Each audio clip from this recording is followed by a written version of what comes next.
So we actually have looked at the 5 steps in the gene cloning. So we're going to take a look at the gene cloning overview using this figure. So we'll integrate or we'll incorporate all those 5 stages or 5 steps in the gene cloning method. So first one is isolate. So the keyword here is isolate.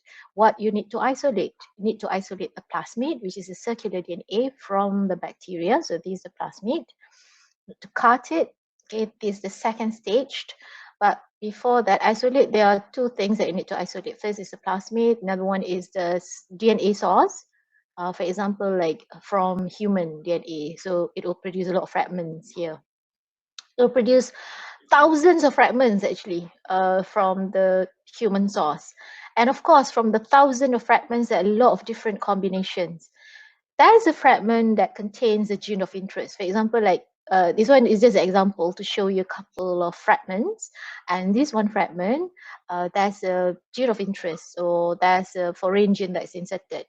Probably that another fragment, there's no genes that inserted. So that is the 5. That is the first stage in the gene cloning, which is isolation. Second stage or second step is cleave or cutting. So need to cut at the plasmid. So cut at the LAC-ZAC gene area. Okay, that is the single recognition site for the plasmid. So each RE, it has specific restriction site.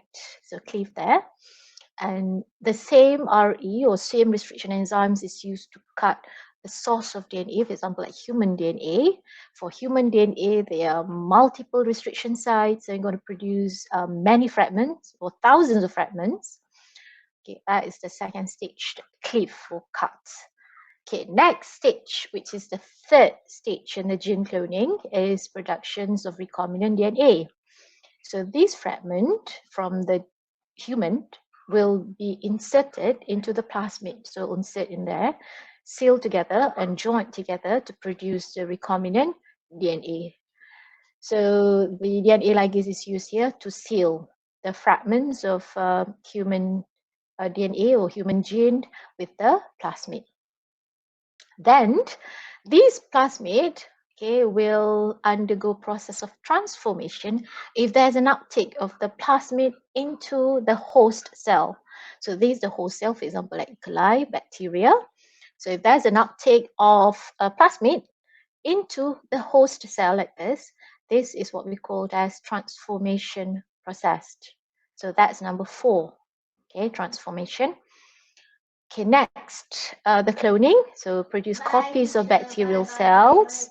This cloning method, and then screening, cloning and screening. So produce copies of bacterial cells, and then you need to screen to differentiate between recombinant and non-recombinant. Remember that we talked about recombinant DNA. There's a foreign gene inserted into the plasmid. If it's non-recombinant, there's no foreign gene inserted. Means that the LAC-ZAC gene is intact. The LAC-ZAC gene is still functional and still active because there's no other genes inserted. If there's other foreign gene inserted into the LAC-ZAC gene, so the LAC-ZAC gene becomes non-functional, becomes inactive, is not intact anymore. So if it's not intact or not functional, means that it cannot code for enzyme beta-galactosidase, and as a result, it cannot digest the lactose into glucose.